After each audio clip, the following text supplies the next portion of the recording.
Hello বন্ধুরা, কেমন আছো? আজকে তোমাদের একটা আমি জিনিস দেখাচ্ছি, সেটা দেখতে থাকো। এটা কী বলো তো বন্ধুরা, কল ছাতা। আমি আজকে এরই রেসিপি করব। তোমাদের এই রেসিপিটা ভালো লাগে নাকি কমেন্টে বলবে। কত বড় বড় দেখেছো বন্ধুরা? কত পেয়েছি।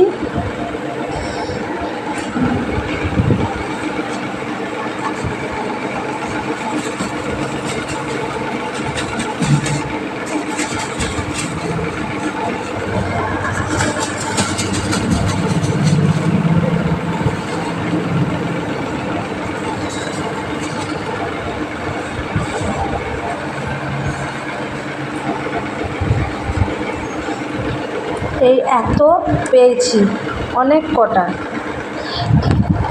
পেঁয়াজ দিয়ে ভাজা করলে দারুণ টেস্টি লাগে, বেশ ঝাল ঝাল করে করলে। আমি কিভাবে রেসিপিটা করি তোমরা সেটা দেখতে থাকো। প্রথমে এগুলো বনিয়ে নেব, দিয়ে তারপর জলে ভালো করে ধুয়ে নেব। আমি এগুলো বনিয়ে ফিরে আসছি। আমি কল ছাতাটা বনিয়ে নিয়েছি, বানানোর পর এই এতটা পরিমাণ হয়েছে। আর পেঁয়াজ কাঁচা লঙ্কা কেটে নিয়েছি। এরপর আমি এই কল ছাতাটা ধুয়ে নেব, তারপর আমি রেসিপিতে ফিরে আসছি। কেমন করে করছি আপনারা সেটা দেখতে থাকুন। কল ছাতাগুলো ভাজা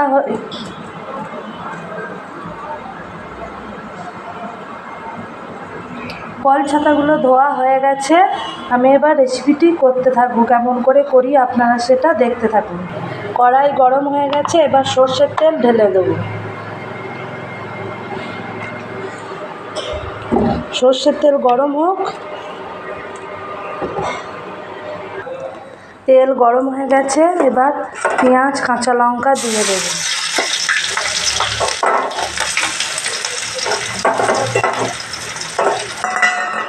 এবার নাড়াতে থাকবো।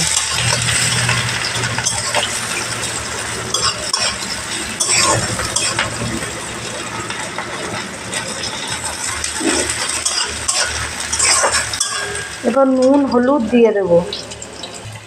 নুন হলুদ দিয়ে দিয়েছি, এরপর নাড়াতে থাকবো। এবার কল ছাতাগুলো দিয়ে দেবো।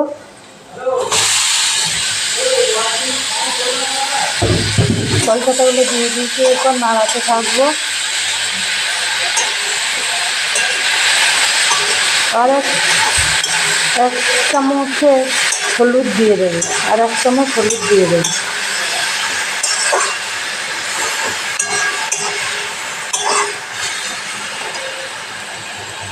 আর 1 চামচ হলুদ গুঁড়ো দিয়ে দিয়েছি, এরপর নাড়াতে থাকবো।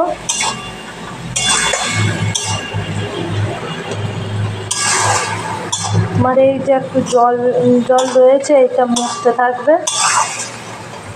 যতক্ষণ না মুছতে নেড়িয়ে যাব। কিছুক্ষণ পর ফিরে আসছি, এই জলটা মরতে থাক। রসটা অনেকটা মরে গেছে, আর খানিক নাড়াচাড়া করব।